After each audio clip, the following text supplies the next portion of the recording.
Isso vai ser uma noite muito especial. Nós vamos discutir a verdade científica sobre o óleo de coco. Eu quero começar dizendo que Hipócrates, o pai da medicina, 400 anos antes de Cristo, tinha um discurso da importância da nutrição e ele terminava esse discurso dizendo que primo non nocere, antes de mais nada, não prejudique. Então, o óleo de coco é, nos Estados Unidos, considerado uma substância grasse, quer dizer que ela é boa para o uso, ela é segura. Quando uma substância é grassa, ela pode ser ingerida sem nenhum perigo, seguindo a história do Hipócrates. Abraham Lincoln foi o 16º presidente dos Estados Unidos. Ele governou de 1861 a 1865, considerado o abolidor da escravatura nos Estados Unidos, e ele tinha uma frase muito poderosa que ele dizia assim: você pode enganar poucos por muito tempo.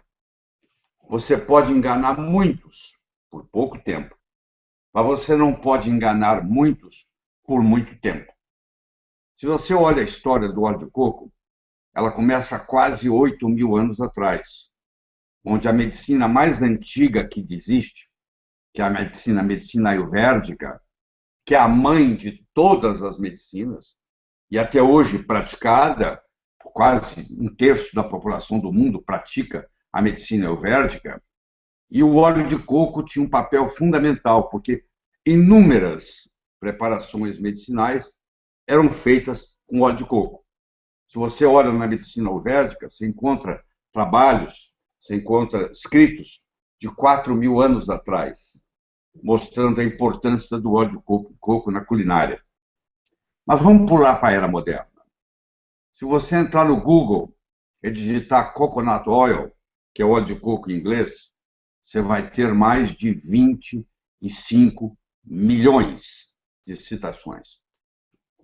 Se você entrar no Google acadêmico, que é o Google que o profissional de saúde deveria usar, que é o www.scholar.google.com, e digitar em inglês coconut oil, entre aspas, você vai ver que tem mais de 125 mil citações científicas. Se você entrar no maior site médico do mundo, que é o www.mercola.com, e digitar coconut oil, você vai ter mais de 9.000 artigos descritos, discutidos sobre o óleo de coco. Se você entrar na plataforma PubMed, que é uma plataforma já bem mais limitada, bem mais pobre, comparada com o Google acadêmico, você encontra lá 1.659 artigos científicos sobre o óleo de coco. Se você entrar no Amazon.com e na seção Books, na seção Livros, e digitar Coconut Oil, você vai encontrar mais de 1.000 livros sobre o assunto. Todos falando bem. Eu não encontrei nenhum deles falando mal.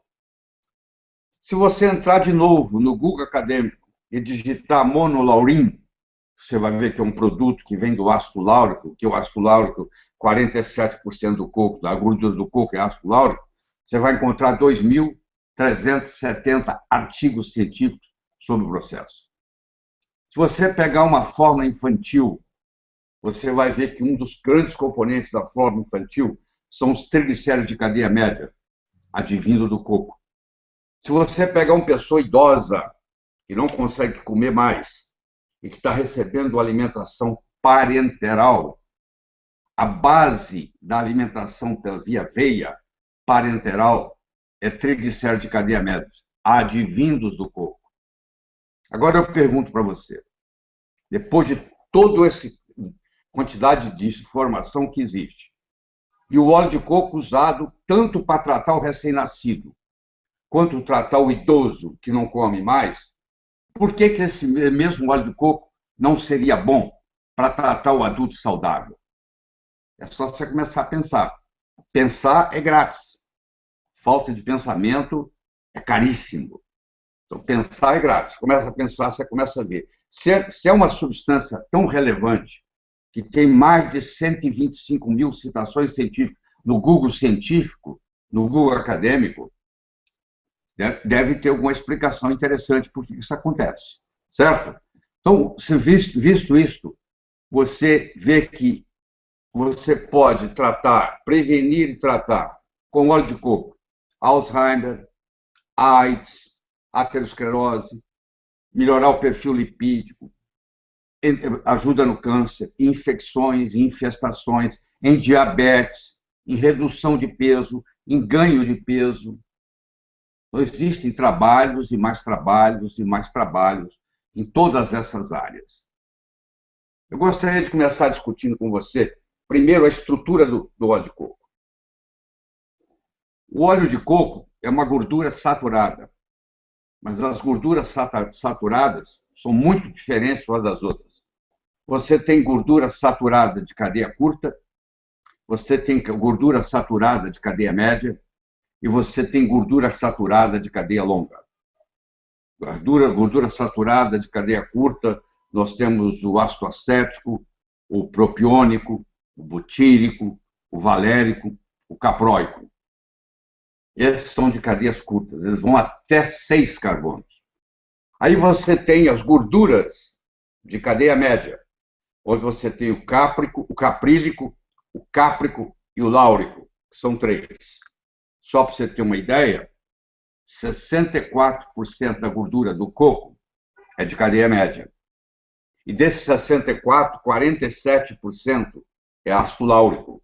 Só para você ter uma ideia, o ácido láurico, o leite materno, que é o melhor alimento que existe no mundo, 14 a 19% da gordura do leite materno é ácido láurico. Se é bom para o recém-nascido, por que não vai ser bom para o adulto? Por que o ácido láurico é tão badalado? Primeiro, porque quando ele cai no estômago, ele é quebrado e ele forma uma coisa chamada monolaurina, que mata fungo, mata bactéria, mata vírus, mata parasita. Hoje, nos Estados Unidos, a monolaurina é comercializada à parte. Ela é extraída do coco e ela é comercializada para tratar infecções que são resistentes a antibióticos. Para tratar candidíase sistêmica. A mulher que tem corrimento vaginal, ela faz uso da monolaurina. 30 dias de tratamento está resolvido. Ela é usada em vários aspectos da medicina clássica, para você ter uma ideia. A maior concentração é de ácido láurico, que é 47%. Aí nós temos uma grande concentração de ácido caprílico, que é 9%. O ácido caprílico é muito poderoso como antifúngico. Talvez uma das substâncias mais poderosas como antifúngico que nós conhecemos na medicina.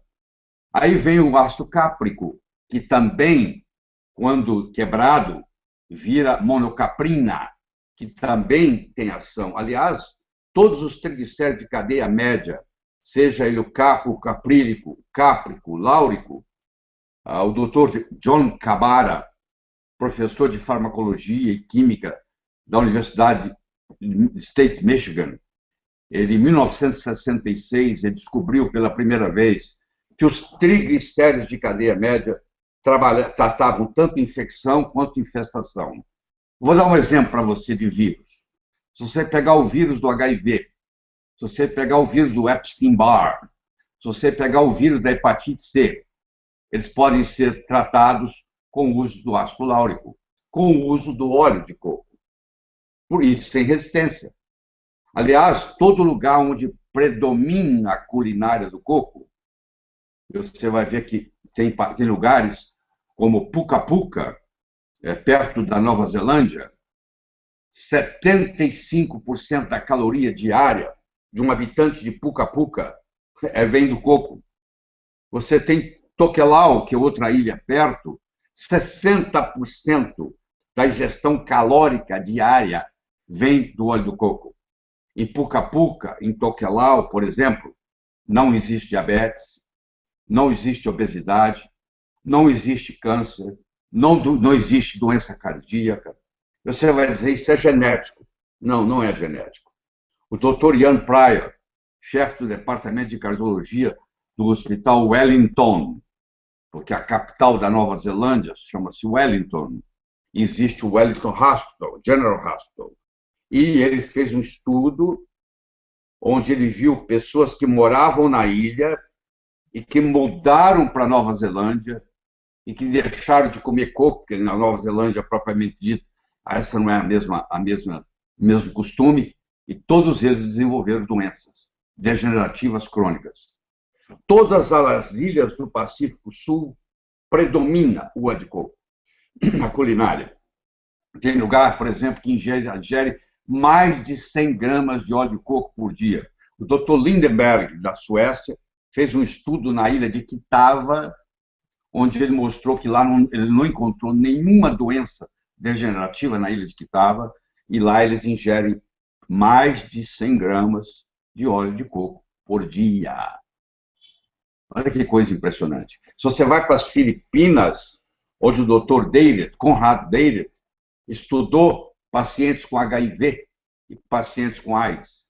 Então, ele mostrou, publicou, está aí no seu Google acadêmico, se você pesquisar, ele mostrou que os pacientes com HIV que recebem óleo de coco não transformam em AIDS. Eles são HIV positivo, mas eles não evoluem para AIDS, porque o óleo de coco atua no envelope gorduroso e na transcriptase reversa, inibindo a transcriptase reversa, e não permite que o vírus do HIV progrida a ponto de causar o AIDS. Olha que coisa fascinante. Vírus como Epstein-Barr, vírus como HIV, vírus como a hepatite C, bactérias como Helicobacter pylori, como Chlamydia pneumoniae, como todos os grãos positivos, são tratados com óleo de coco. Isso está na literatura para quem quiser ver. É só ter o trabalho de chegar lá e procurar, porque está lá para todo mundo ver o poder do ácido láurico e o poder da monolaurina, em fazer tudo isso e muito mais.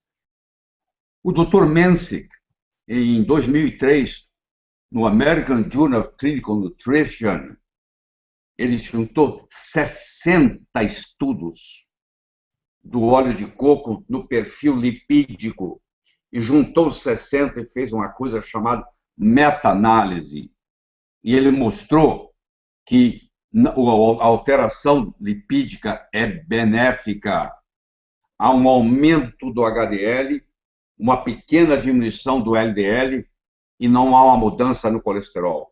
Porque o colesterol não é só o número que interessa, é a proporção que existe entre LDL, que é considerado colesterol ruim, e o HDL, que é considerado colesterol bom. E ocorre exatamente isso. O HDL, que é o bom, aumenta, o LDL, que é o ruim, diminui. 60 estudos publicados, ele juntou 60 estudos randomizados. É difícil ver isso com alimento.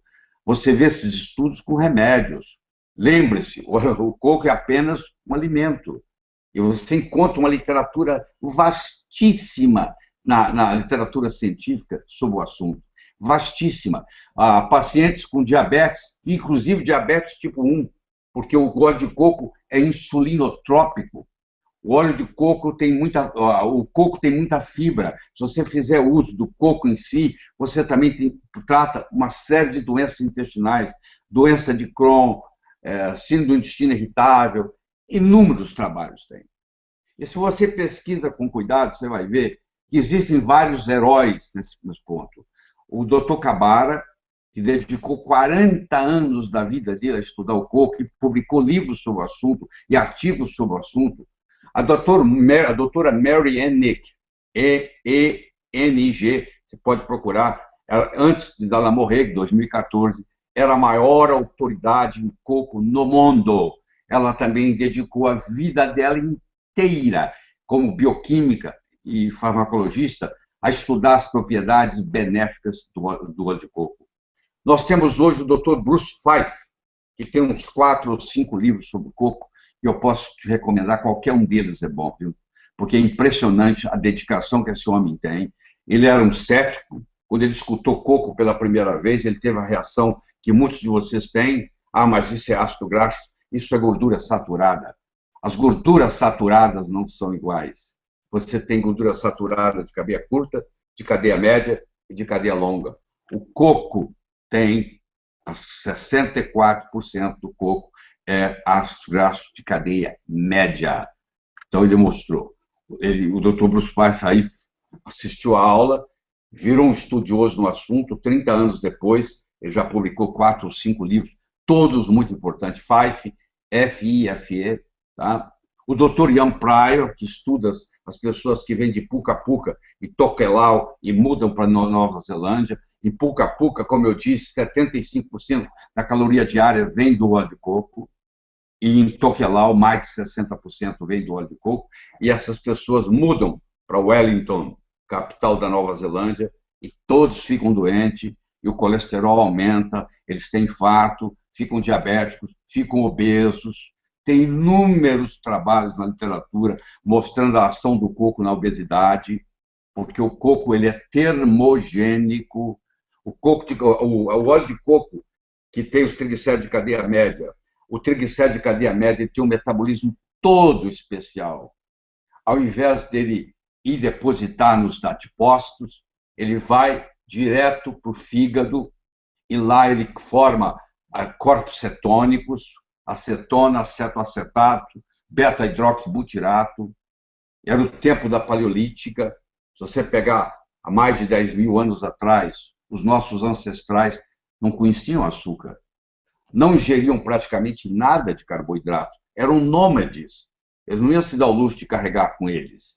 Eles caçavam, pescavam, viviam de frutos silvestres da época. Tinham uma dieta cetogênica. Eles matavam o animal, tiravam as entranhas do animal e deixavam a carcaça magra. Os outros animais aproveitar delas à noite. E levavam aquelas coisas gordas, o fígado, o pâncreas, o coração para comer. Então, o cérebro sabe muito bem como trabalhar com beta-hidroxibutirato. Então, quando você faz uma dieta rica em lipídios de boa qualidade, que advém, por exemplo, do óleo de coco, você melhora o seu raciocínio. Se você pegar a história da doutora Mary Newport, uma neonatologista de Miami, que o marido dela, com a profissão de marido, ficava em casa cuidando das crianças, e ela, como médica, trabalhando, isso é comum nos Estados Unidos, um ficar em casa e o outro ir trabalhar, e muitas vezes a mulher vai trabalhar e o homem fica em casa, e ele cozinha, ele cuida da casa, o nome dele era Steve.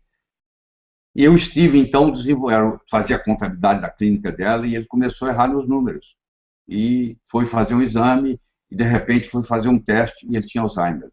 Início de Alzheimer. Estava sendo lançada uma droga nova, só que para entrar na droga tinha que passar num teste.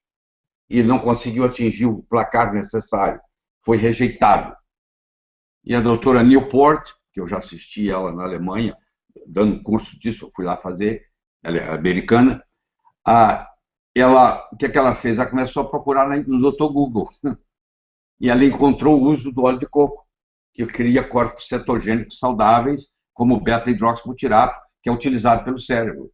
Que, aliás, o cérebro prefere beta-hidroxibutirato do que glicose. Porque os nossos paleolíticos, na época paleolítica, não tinha glicose, praticamente. O cérebro usava corpos cetônicos, do tipo beta-hidroxibutirato. E ela começou a usar no Steve. No Alzheimer, existe um teste muito interessante, que é o teste do relógio. O paciente vai no consultório médico, o médico dá para ele uma folha em branco, dá para ele uma caneta, um lápis, fala, desenha um relógio. E a maioria das vezes ele não consegue desenhar esse relógio apropriado. Ele esquece ponteiro, ele esquece ponteiro de minuto, ponteiro de hora, esquece número, e aquilo ali é a base. É a partir dali que agora nós vamos ver onde vai chegar. E aí ela entrou com óleo de coco. Em 14 dias ela respondeu, refez o teste. E você não vai acreditar, porque no final dessa aula você vai ter aí o link, você assistiu o filme do óleo de coco no Alzheimer, está num livro que é best-seller nos Estados Unidos, ficou na lista dos mais vendidos do New York Times, está traduzido para 16 línguas, ainda não chegou ao Brasil, infelizmente, mas você vai ver lá com legenda em português a história do Steve e a história do óleo de coco no Alzheimer. Você percebe que muita gente está tendo Alzheimer. Espero que na sua família você não tenha um, mas provavelmente vocês estão me assistindo aí, muitos têm. E muitas vezes nem é Alzheimer, é a polifarmácia. É o seu pai que está tomando 8 remédios, cada um prejudicando de um jeito, que infelizmente o médico prescreve, e quando vai no outro médico, ninguém tira, ninguém tem coragem de tirar, vai acrescentando, acrescentando, acrescentando, até intoxicar. Aí você começa com óleo de coco, e a melhora é brutal. Então você tem explicações as mais variadas. Inclusive no Brasil. Nós temos caso, por exemplo, do óleo de coco estudado na obesidade na mulher, a mulher que tem obesidade visceral e a linha de cintura, e feito na Universidade de Alagoas, no curso de nutrição de Alagoas, publicado na revista Lipids, em 2009. O primeiro autor é o doutor Assunção, ou doutora Assunção, eu não lembro bem se é homem ou mulher, e que publicou mostrando exatamente isso, que o uso do óleo de coco diminuiu a cintura, diminuiu a gordura visceral. Então, se alguém falar para você que óleo de coco engorda, não entende nutrição, porque são triglicéridos de cadeia média e eles são termogênicos, eles aumentam 14% do metabolismo basal. Isso tem trabalho publicado. Eu não preciso inventar nada. Já tem conhecimento demais na literatura. Tem mais de 1000 livros no Amazon.com. Tem mais de 9.900 artigos no Mercola.com. Tem mais de 125 mil trabalhos científicos no Google Acadêmico. Tem 1.659 artigos no PubMed. E tem mais de 25 milhões de citações no Google Comum. Você entra no Google Comum, você põe entre aspas, coconut oil, óleo de coco em inglês, e você vai ler o número lá, que vai ter mais de 25, vai ter 25 milhões e 200 mil. 25 milhões e 200 mil citações. Conhecimento não falta. Você tem que estudar, tem que fazer seu dever de casa. Ao invés de ficar escutando gente que vai para a televisão e fica falando bobagem. Pessoas inteligentes, fluentes, mas mal informadas. Isso tem jeito de consertar. É só fazer a informação direitinho. Eu trabalho em pesquisa de óleo de coco tem mais ou menos uns 8, 9 anos. Na minha casa, compra-se de 80 a 100 cocos por semana. Tá? Aqui nós compramos de 80 a 100 cocos por semana. Bebemos a água de coco, gerimos o óleo de coco, é feito leite de coco, entendeu? Tudo é feito desse jeito. Então, eu estou falando para você algo que eu faço na minha vida, tá bom? Não é algo que eu estou inventando, não. Tá? Eu tenho experiência com isso e muito grande. E não é só eu, não. Todas as formas infantis contêm triglicéridos de cadeia média. Todos os parenterais, a nutrição parenteral feita em idosos é feita com triglicéridos de cadeia média, tirado do óleo de coco. Então, isso tudo aí, eu espero que eu esteja convencendo você de que faz uma diferença. Aí você pergunta, é óleo ou gordura? Bom, quando é líquido é óleo, quando é sólido é gordura. Essa é a diferenciação. Como o ponto de fusão do coco é 20 graus, 24 graus, se um dia estiver acima de 24 graus, você vai ter um óleo de coco na sua mão. Se estiver abaixo de 24 graus, aquilo ali vai ficar sólido, você vai ter uma gordura de coco. Por isso que é chamado. Além disso, o óleo de coco, além de melhorar o metabolismo e tudo mais, ele é anti-inflamatório. Ele diminui a interleucina 1, a interleucina 6, a interleucina 9 e aumenta a interleucina 10, que é anti-inflamatório. Então, ainda tem mais isso de bônus. Ele tem uma ação anti-inflamatória. E tem mais de bônus. O bônus continua. Tanto o ácido láurico, quanto o ácido mirístico, quanto o ácido oleico, todos os três estão no coco, eles têm a propriedade de inibir a 5-alfa-redutase, que é uma enzima que transforma a testosterona em dihidrotestosterona, em DHT. Quando a sua testosterona vai caindo com a idade, o organismo, por um mecanismo de compensação, aumenta a 5-alfa-redutase, para você transformar a testosterona em DHT, porque o DHT é 5 vezes mais potente que a testosterona, e a natureza é sábia. Já que tem pouca testosterona, vamos aumentar o 5-alfa-redutase para nós produzir DHT. Só que DHT faz o seu cabelo cair, DHT faz a sua barriguinha de chope e DHT aumenta a sua próstata. Então, são 3 coisas que você não quer. E como é que você se livra disso? Um jeito de fazê-lo é inibir a 5-alfa-redutase. Olha que interessante. O ácido láurico, o ácido mirístico e o ácido oleico são inibidores da 5-alfa-redutase. Se você, por exemplo, passar óleo de coco na cabeça, e tem muitos shampoos que tem isso, você vai diminuir a queda do cabelo. Porque onde tem muito DHT é no pilar, é no folículo piloso, capilar. E você vai lá e bloqueia isso, e não transforma em DHT. E o DHT é que faz o cabelo cair, que faz a pessoa ficar calva. Então, as aplicabilidades são inúmeras. O óleo de coco tem mais fibra do que qualquer outra coisa que eu conheça. Para você comparar a quantidade de fibra por grama do óleo do coco per se, agora já não estou falando do óleo, estou falando do coco. Do coco per se, comparado com aveia, é 4 vezes mais. Comparado com farelo de coco, comparado com farelo de aveia, tem 4 vezes mais fibra. Tem 5 vezes mais fibra que o farelo de trigo. E você sabe, o Dr. Dennis Burkert passou a vida dele na África do Sul, estudando a importância da fibra na saúde. Na era paleolítica, um ser humano ingeria em torno de 200, 300 gramas de fibra por dia. Hoje, se você ingerir 15, agradeça. A maioria ingere menos de 15. Então, ele mostrou que, por exemplo, ele nunca viu, na África, onde ele viveu, ele nunca viu um apendicite. Isso não existe. Pô. Ele nunca viu uma diverticulite. Isso não existe lá. Porque a fibra faz as fezes ir embora, contribui no volume fecal. Tá? Então, é muito importante você entender isso. 1 em cada 4 americanos tem diverticulite, tem divertículo no intestino. 1 em cada 1.000 habitantes do Quênia tem diverticulose. E por quê? Porque ingere fibra. E no Quênia também se ingere muito coco. Por grama, é a substância mais rica em fibra, solúvel e insolúvel. Vamos pegar o leite materno. O leite materno, primeiro que 55% do leite materno é saturado. Você acha que gordura saturada faz mal? Tanto mal? Por que a natureza, Deus ia fazer o leite materno com 55,2% de gordura saturada? A placa aterosclerótica, se você pegar na artéria, lá está a placa aterosclerótica, 75% que está depositado lá é ácido graxo poliinsaturado. Não é saturado, não.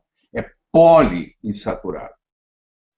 E outra coisa que você tem que entender é que colesterol não é gordura. Põe isso na cabeça. Colesterol é um lipídio. Os lipídios podem ser os lipóides, pode ser os esteróides e pode ser as gorduras. Toda gordura é um lipídio. Nem todo lipídio é uma gordura. O colesterol é um álcool policíclico do grupo dos esteróides. E eu sei que você vai ficar impressionado com isso, mas a principal fonte de fabricação de colesterol não é gordura, é carboidrato. Por que grupos como em Maasai, na Quênia, onde eles bebem sangue de boi, eles têm um catéter, e eles tomam leite gordo da vaca, e tomam sangue de boi todo dia no café da manhã, então uma biquinha que eles colocam aqui na jugular, para tirar sangue, ele não mata o boi, vai tirando, a vida inteira o boi vai doando.